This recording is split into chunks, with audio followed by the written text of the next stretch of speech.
السلام عليكم ورحمة الله تعالى وبركاته. I am Salma Al-Mahdi, and today in this second lecture of carbohydrate metabolism we will discuss gluconeogenesis.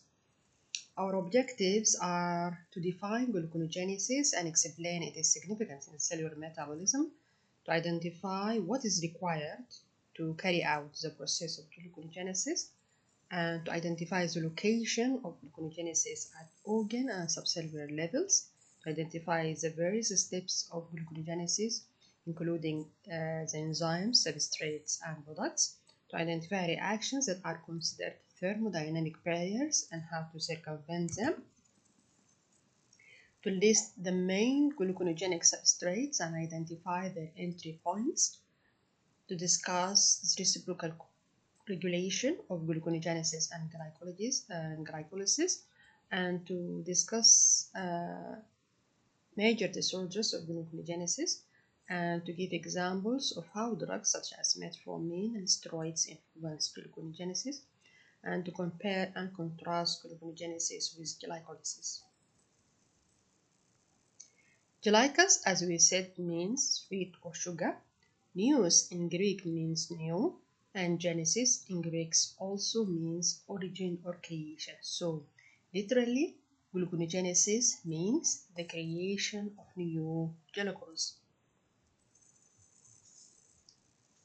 Gluconeogenesis is defined as all the mechanisms and pathways that are responsible for converting non-carbohydrates to glucose or glycogen.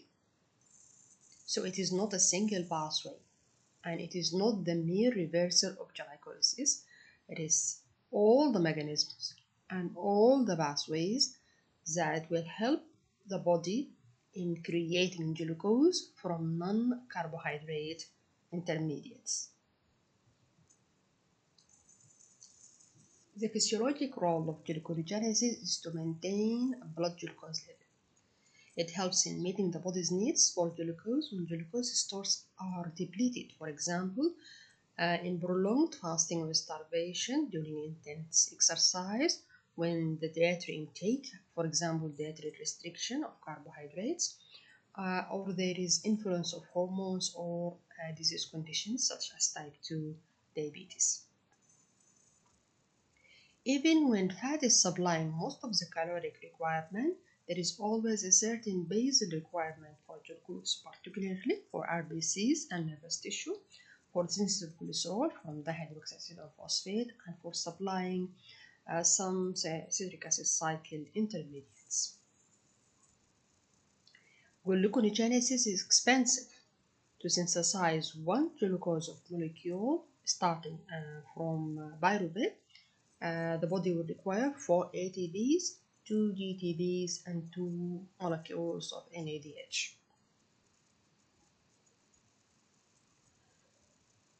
A full set of the necessary enzymes are present in the liver and kidney. So organ-wise, gluconeogenesis occurs in the liver and in the kidney. The substrates for gluconeogenesis include 4 main categories.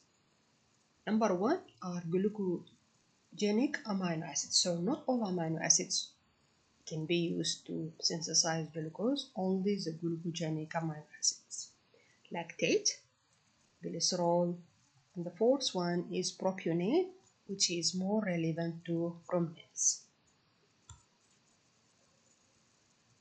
We have what we call the entry points, and we mean the reactions and pathways taken by glucogenic substrates to join gluconeogenesis or to be substrate for gluconeogenesis, because the gluconeogenic substrates are not actual intermediates of glycolysis. They have to go through 1 up to 4 reactions to be able to join glycolysis, and then by reversal we can get our glucose from the non-carbohydrate intermediates. We'll start by discussing the entry point for gluconeogenic amino acids. So how do we use gluconeogenic amino acids to synthesize glucose? These gluconeogenic amino acids must be transaminated and or deaminated to form either pyruvate or members of the citric acid cycle. For example, pyruvate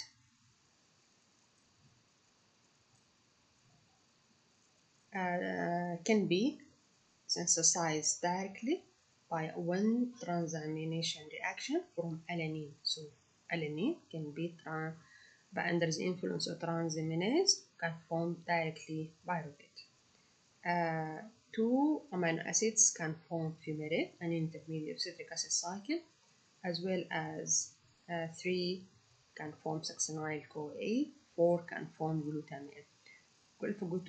Alpha-ketoglutarate from glutamate, succinyl-CoA, and fumarate are intermediates of citric acid cycle. They can proceed to form oxaloacetate, which can be used to form phosphoenol pyruvate, and of course finally glucose. The entry point of lactate is through one-step reaction by a lactate dehydrogenase. As you know, lactate results from anaerobic glycolysis, as we discussed in the last lecture.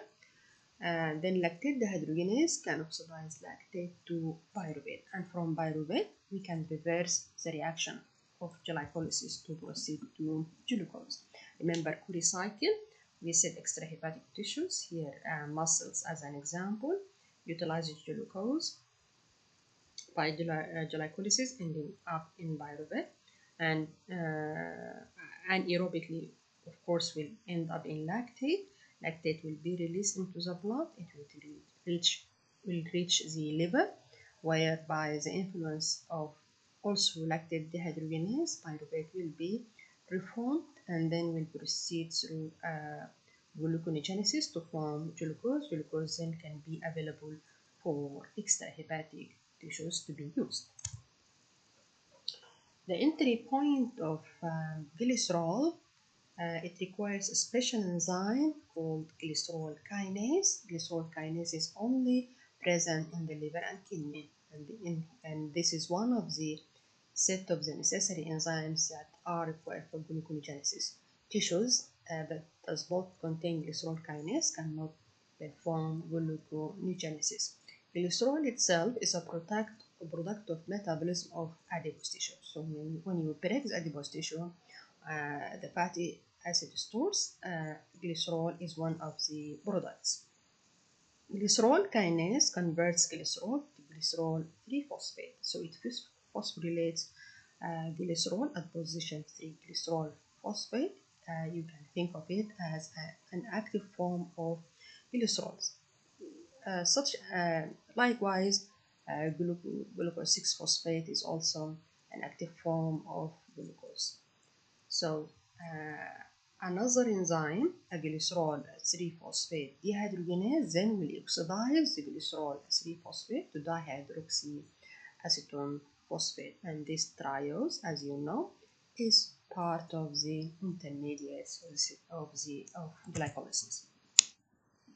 So for glycerol to join glycolysis or to gain an entry to gluconeogenesis, this occurs through two steps.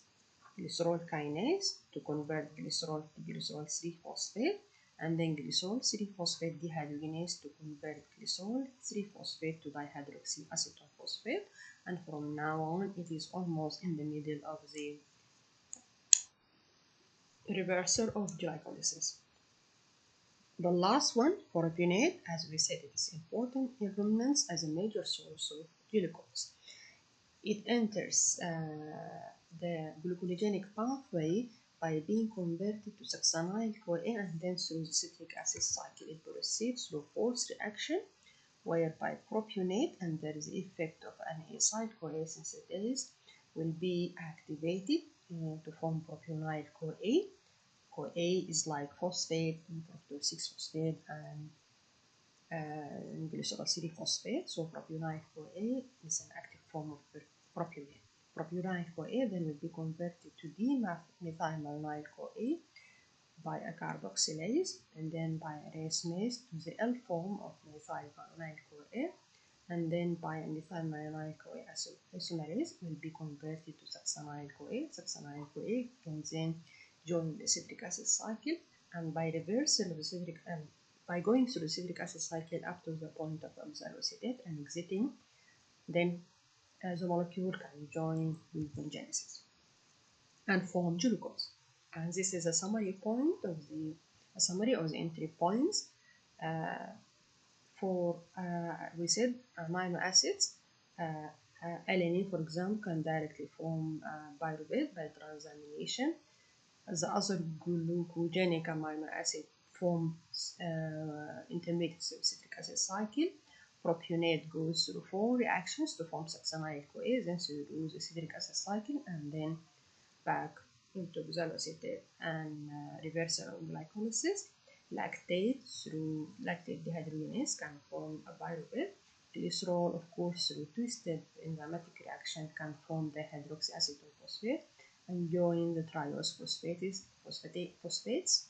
step of glycolysis.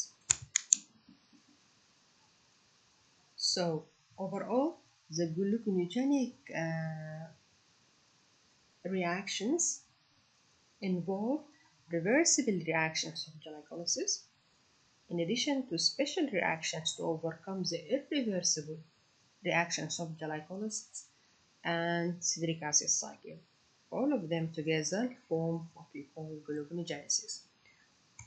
So these are the gluconeogenesis and glycolysis side by side.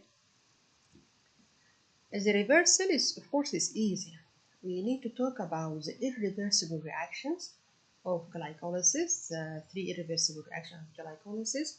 We call them the thermodynamic barriers because they prevent simple reversal of glycolysis. They can be circumvented or overcome by special reactions. ATP that is required for gluconeogenesis is supplied by the oxidation of long-chain fatty acids. Overcoming the thermodynamic barriers requires ATP, and this ATP comes from oxidation of long-chain fatty acids. So what are these thermodynamic barriers? They are in the 10th reaction between glucose and glucose 6-phosphate, in the 3rd reaction between fructose 6-phosphate and fructose 1,6-bisphosphate, and in the first phosphorylation reaction between in the last phosphorylation reaction between pyruvate and phosphoenol pyruvate.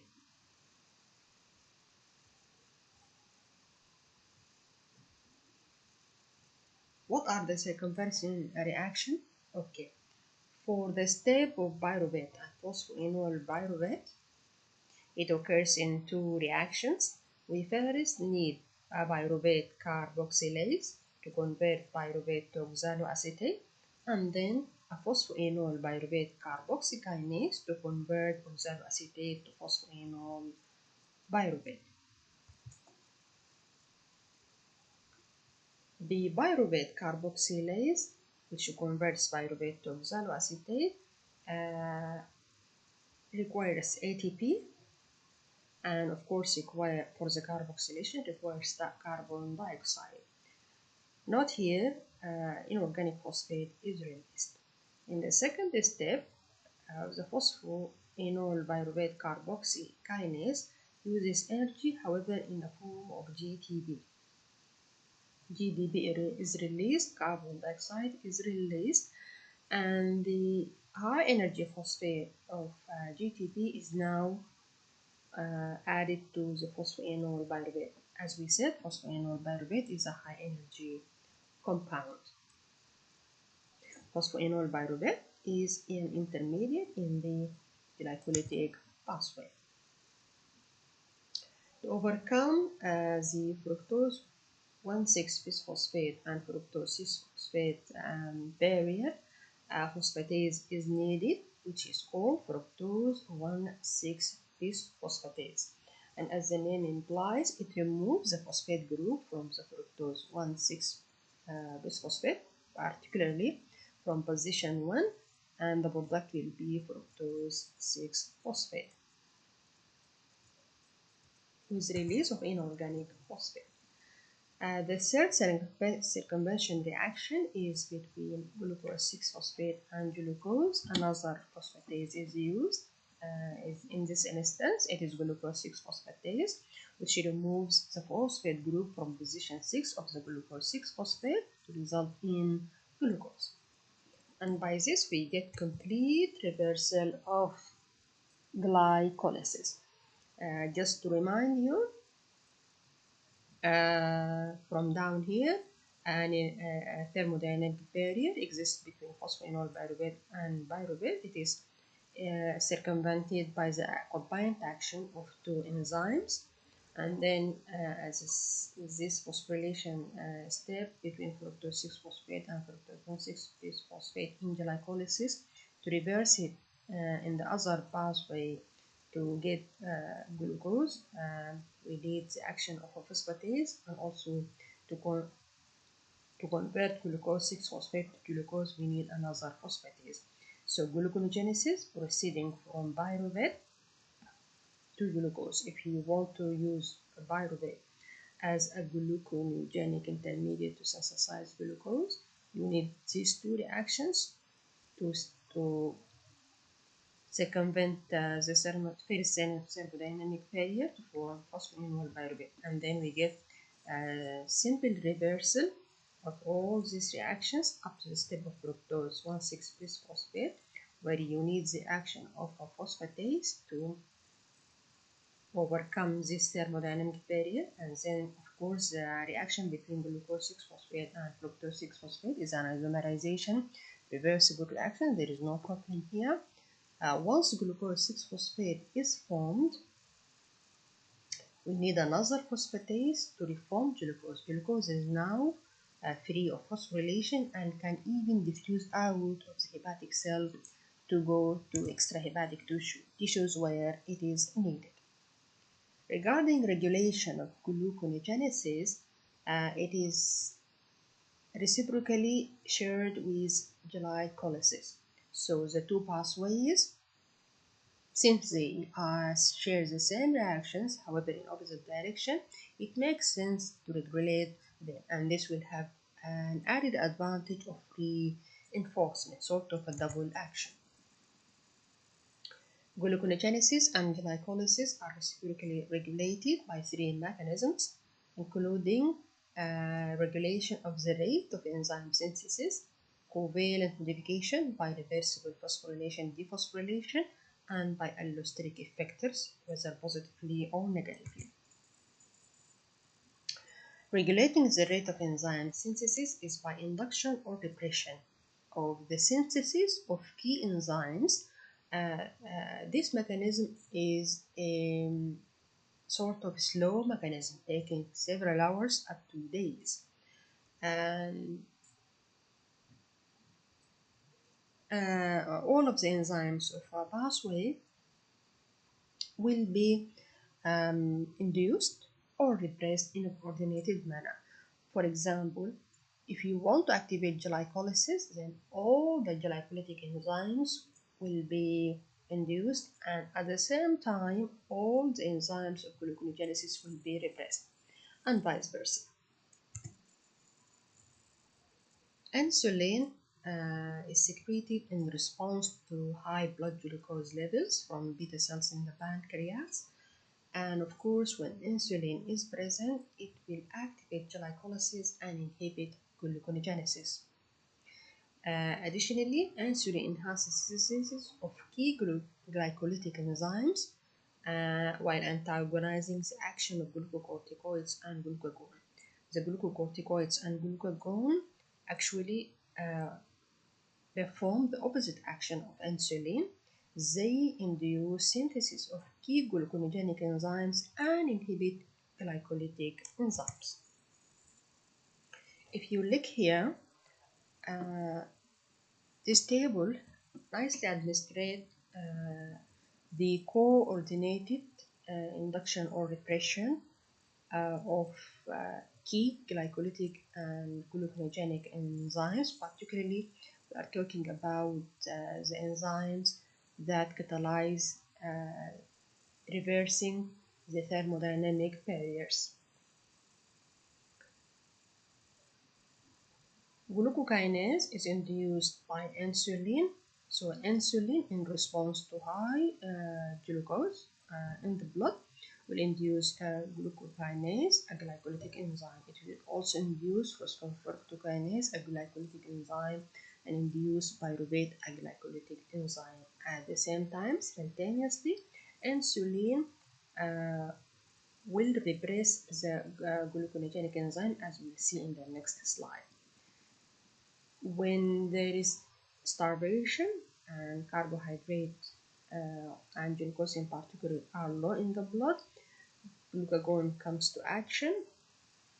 Glucagon will have the opposite effect of insulin. It will repress glucokinase, phosphorfructokinase, and pyruvate kinase coordinately. Regarding the gluconeogenic enzymes that, as we said, that overcome the thermodynamic barriers, they are activated in starvation, which makes sense because in starvation we are not eating, we are not getting glucose from a dietary source. The body shifts to glucose synthesis from non-carbohydrate intermediates within the body under the influence of glucocorticoids, glucagon, and epinephrine. These enzymes induce the gluconeogenic enzymes, all four of them, in a coordinated manner, while the opposite happens with insulin. Insulin is a repressor of these enzymes. Regulation by covalent modifications, that's to say phosphorylation and dephosphorylation, compared to the first mechanism, this one is a rapid one that occurs within seconds or minutes. Glucagon, which, as we said, is responsive to decrease in the blood glucose, inhibits glycolysis and stimulates gluconeogenesis. How? By increasing the level of a second messenger, that is cyclic KMB, leading to activation of a cyclic KMB dependent kinase, a kinase of course phosphorylate, and inactivate pyruvate kinase and phosphorfructokinase 1.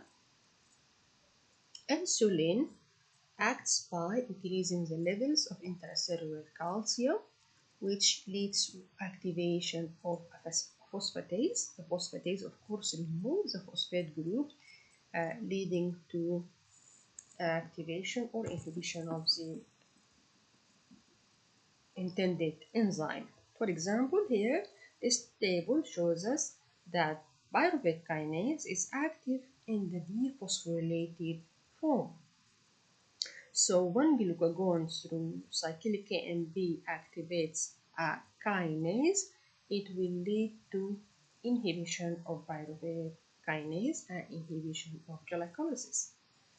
Glucagon similarly phosphorylates and inactivates phosphorfructokinase 1 and pyruvate dehydrogenase. Insulin, through increasing the intracellular levels of calcium, will activate a phosphatase, which removes the phosphate group from pyruvate kinase and pyruvate dehydrogenase, leading to activation of these two enzymes because their active form is dephosphorylated.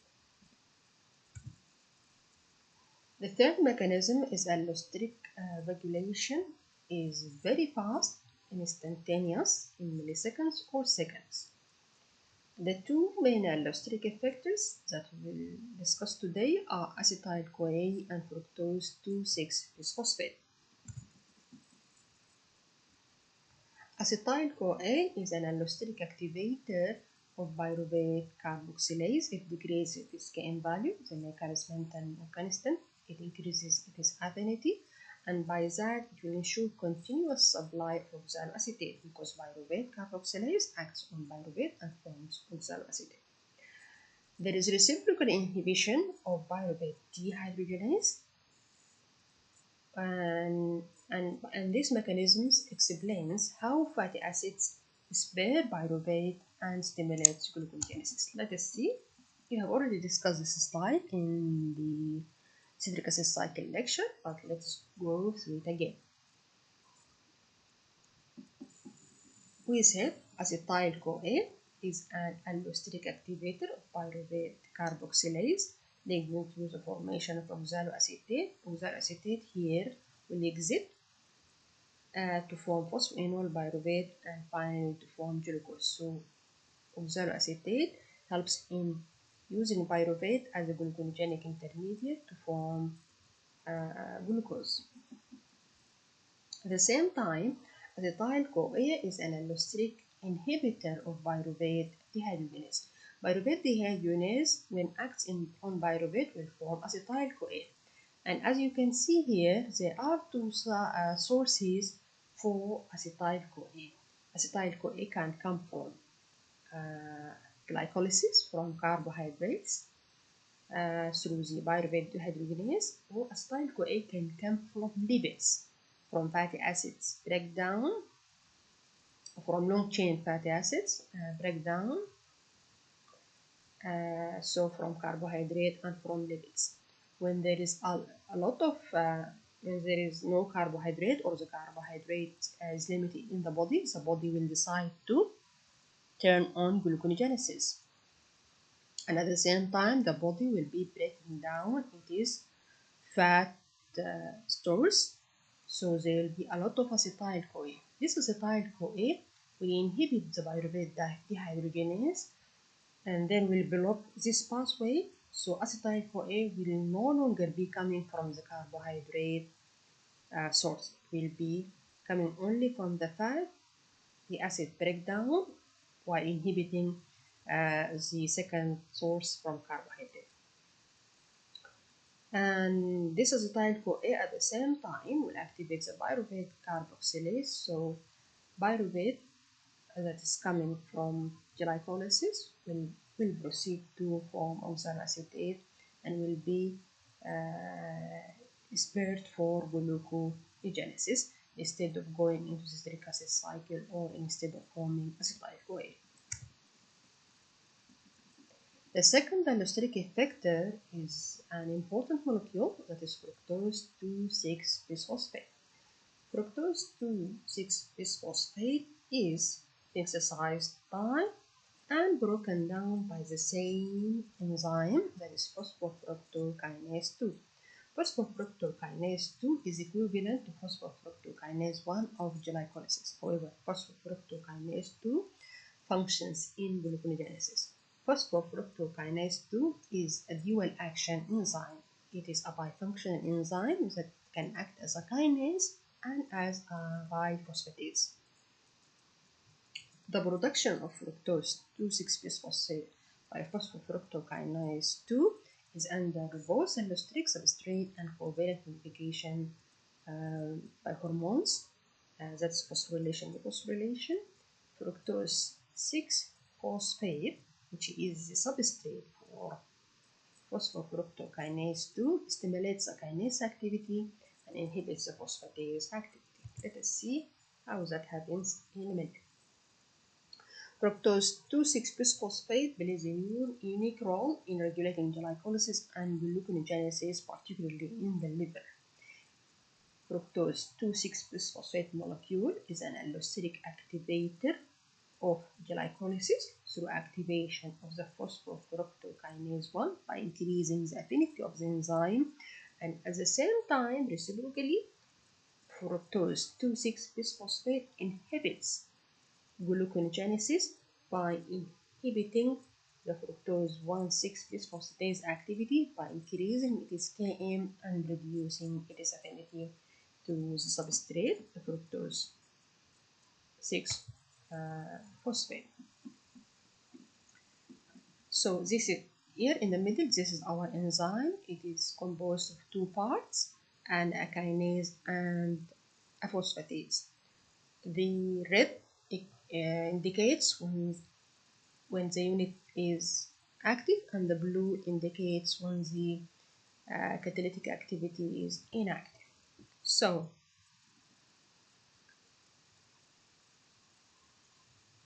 under the influence of glucagon, fructose 6-phosphate phosphofructokinase 2 will be active. This is hormonal regulation. We said also the phosphofructokinase 2 can be regulated allosterically by its substrate, which is fructose 6-phosphate. Fructose 6-phosphate activates the kinase activity and inhibits the phosphatase activity. So this is our enzyme. When the kinase is active, it phosphorylates fructose 6-phosphate into fructose 2,6-bisphosphate. And when the phosphatase is active, it will remove the phosphate group, forming fructose 6-phosphate. Fructose 2,6-bisphosphate is an allosteric regulator of gluconeogenesis and glycolysis. How? Fructose 2,6-phosphate activates glycolysis through phosphofructokinase 1 and inhibits gluconeogenesis through fructose 1,6-bisphosphatase. And this is just to compare what happens when there is when glucose is abundant and when glucose is deficient. When there is superfluity of glucose, beta cells in the pancreas will release insulin. Insulin will induce glucokinase in the liver, which leads to phosphorylation of glucose, and it is entering entrapment intracellularly, forming fructose 6-phosphate. Fructose 6-phosphate will stimulate the kinase part of the phosphofructokinase and inhibits the phosphatase part. This means there is a lot of production of fructose 2,6-bisphosphate molecule, and the fructose 2,6-phosphate molecule allosterically activates glycolysis through activation of phosphofructokinase 1 and inhibits gluconeogenesis by inhibiting fructose 1,6-bisphosphatase. So the net effect of superfluity of glucose through the action of fructose 2,6-bisphosphate is stimulation of glycolysis to use this glucose as a source of energy, and at the same time reciprocally to inhibit gluconeogenesis, because we don't need gluconeogenesis now, we have enough glucose. On the other hand, when there is shortage of glucose, this will stimulate alpha cells of the pancreas to produce glucagon. Glucagon, we said, acts through intracellular messengers, second messengers, cyclic AMP, activation of kinases, leading to inactivation of phosphofructokinase 2 and activation of fructose 2,6-bisphosphatase. So the kinase will be inactive and the phosphatase will be activated, and the net effect is that there is less production of fructose 2,6-bisphosphatase, which leads to deactivation of phosphofructokinase 1 with inhibition of glycolysis, and de-inhibition or removal of inhibition or releasing the inhibition of fructose 1,6-bisphosphatase with activation of gluconeogenesis. So as a net effect, when there is shortage of glucose, the body needs to switch off glycolysis and turn on gluconeogenesis, and this will be done through the glucagon and through the fructose 2,6-bisphosphate. Fructose 2,6-bisphosphate is interesting because it acts reciprocally on two pathways. through affecting the two portions or the two catalytic effects of the phosphorus 2. Gluconeogenesis is biologically very important because failure of gluconogenic enzymes is usually fatal. The important errors of the four reactions that help in circumventing the thermodynamic barriers are also can be associated with import errors. Particularly, deficiency of fructose 1,6-bisphosphatase will lead to accumulation of fructose 1,6-bisphosphate, which is the substrate for this enzyme. So it's logically it will accumulate because the phosphatase is no longer there to act on it. There will be hypoglycemia because we are losing gluconeogenesis as a source of glucose. There will also be lactic acidosis and glyceruria, and that is the high levels of glycerol in urine. Reflective, of course, for high glycerol level in the blood. I would like you to think a little bit of how does fructose 1,6-bisphosphatase deficiency can result in lactic acidosis and glyceruria. Drugs can use to manipulate gluconeogenesis. For example, metformin, a drug that is used in the management of diabetes, particularly type 2. Metformin inhibits hepatic gluconeogenesis through the action of an AMP kinase, leading to reduced expression of key gluconogenic genes for phosphoenol pyruvate carboxykinase and glucose 6-phosphatase. Metformin also inhibits mitochondrial glycerol 3-phosphate dehydrogenase. And as you know, glycerol is a gluconogenic substrate. So when there is no glycerol 3-phosphate, glycerol cannot gain entry into the gluconogenic pathways, and by this, metformin can reduce gluconeogenesis in the body, leading to an overall less production of glucose and better glycemic control. On the other hand, steroids increase the expression of gluconogenic enzymes in the liver, leading to hyperglycemia as a side effect. And that is why, particularly in patients who are on prolonged treatment with steroids, we need to watch out for the development of new diabetes or worsening of diabetes, because hyperglycemia is an expected side effect of prolonged use of steroids. This is a little exercise for you. I would like you to compare glycolysis and gluconeogenesis regarding the location, classification as either anabolic or catabolic, their initial substrate and final products, number of reactions in each of them, physiologic role for each of them, and the effect of insulin, glucagon, and the fructose 2,6-phosphate on each of them. And this is all. Thank you very much. See you next time.